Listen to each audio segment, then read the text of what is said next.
Hey, SS1G.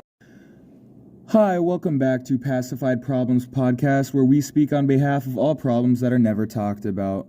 Today's topic will be cybersecurity, and I'm your host, Chris Ricker. Joining us is our cyber generalist, Ben Hellman, our attack specialist, Owen Gomerak, and defense specialist, Trajan Dalin. Jumping right in, I'm with my cyber generalist, Ben Hellman. He's a specialist in everyday life aspect of cybersecurity. Ben, in less technical terms, what is cybersecurity? So the definition of cybersecurity is the state of being protected against a criminal or unauthorized use of electronic data, or the measures taken to achieve this. Simply said, that is the protection of online services and data. Okay, so cybersecurity sounds like it'd be something that you could do as a career. What does that entail? Absolutely, that is a major career field that quite a few people go into, actually. Roughly 150,000 people are currently employed as cybersecurity specialists. And the job outlook for that, as a matter of fact, between 2020 and 2030 is rising by 33%, which is much faster than the national average. All right, so by 2030, you're saying that there could be about 200,000 jobs in cybersecurity? Oh, yeah, absolutely. And easily it could be expected to even rise above that, simply said, because of how quickly we're advancing technology. So what are some good ways to learn this skill? I know that there are probably a lot of universities doing this, but is this something you can teach yourself? Oh, yeah, absolutely. There's a lot of, programs online, and, clearly universities all around have programs for this to help, One of my friends are in a cybersecurity class at the high school here. Do you know anything about that or what they're doing in that class? Oh, yeah. So they use this program called Geometrics, which gives you or allows you to get a certificate in cybersecurity, which you can use to not only help your home security, but you can also use it and bring it to the workforce. So you're saying that there's no harm in having this experience, especially if it's free in a workplace. What is the importance of this cybersecurity? Well, there's a lot, frankly. Anything you do online is recorded. Everyone knows that. And once it's up on the web, it's there forever. So having secure information on the web is strictly important. There have been nearly 1.4 million reported cases of identity theft in 2020 alone. 1.4? Yes. And identity theft, in essence, is just when somebody steals your information and impersonates you. Such as, taking out a loan in your name, ruining your credit, and paying for, or not paying for healthcare, and things such as that. That's just ridiculous. So you're telling me one in about 350 people have had a cyber attack breach their personal data. Yes. So that means one in every 350 people that you see along the street has not had the cyber attack, but has been able to understand that they had a cyber attack and has reported this to federal agencies or the police department. So we're talking about there probably being well over 1.4 million cyber attacks. Oh, yeah, absolutely. Alrighty. On that note, I'm sorry, Ben, if we're cutting you short, but we're going to turn to our attack specialist, Owen Gomerak. Okay, Owen, before we learn how to protect ourselves from such assault, we first need to have an understanding of how these attacks occur.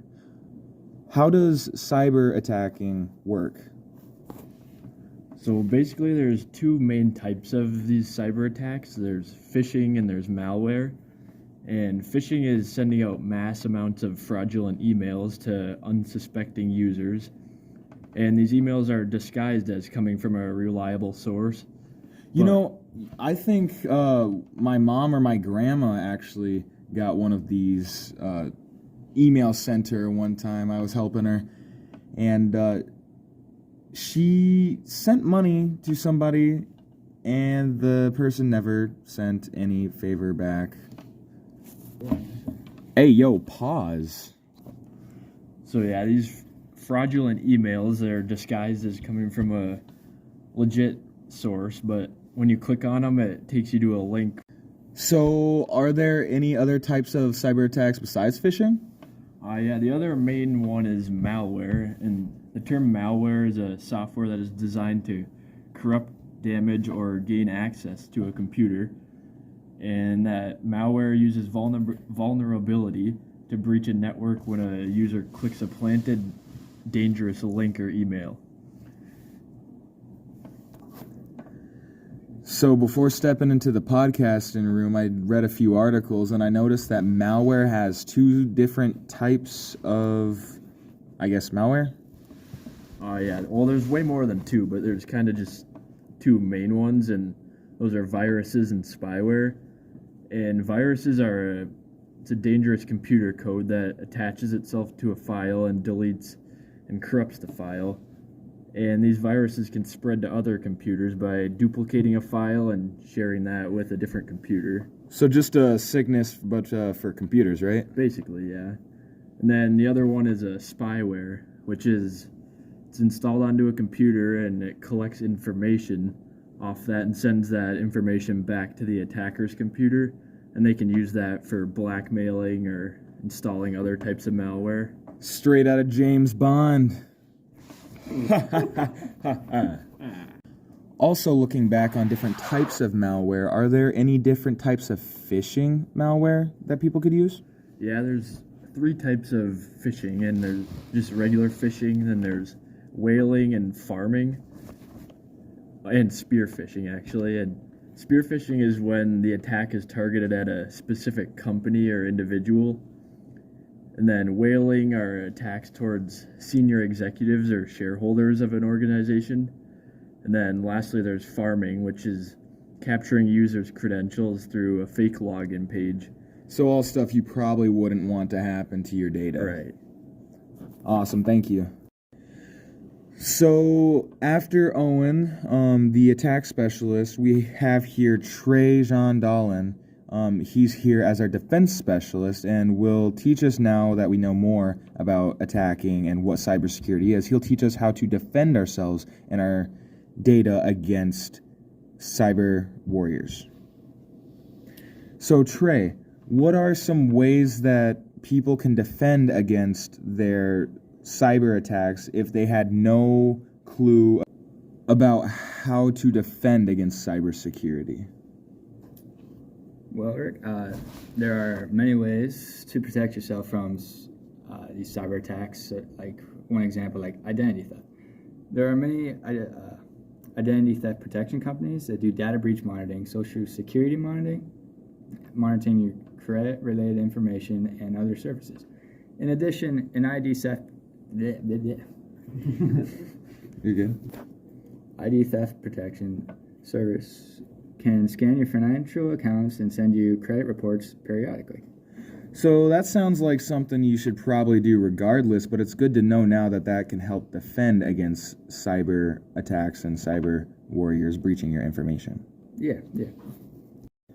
So Trey, in case you wanted to, for say, hire a company to protect your assets or your personal data, I personally use ADT, a cybersecurity IT business as well as a home security business. Were there any other businesses that you might consider using?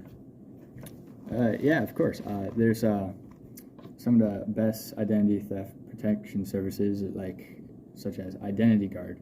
They have a 4.1 rating, and Aurora. They have annual plan costs of like $20 per month, and Identity Force, where they have a family plan available. Awesome. Our viewers will be happy to hear that. Switching away, we're going to end our podcast off with a little bit of a recap. So we learned how cybersecurity works, it functions, how it affects your personal data, and how the attacks work, whether it be malware or phishing. We also learned that there is a way to defend against it, one for free, by just checking up on your bank accounts, making sure that your social security number wasn't out on the web, and the use of other companies like Aura.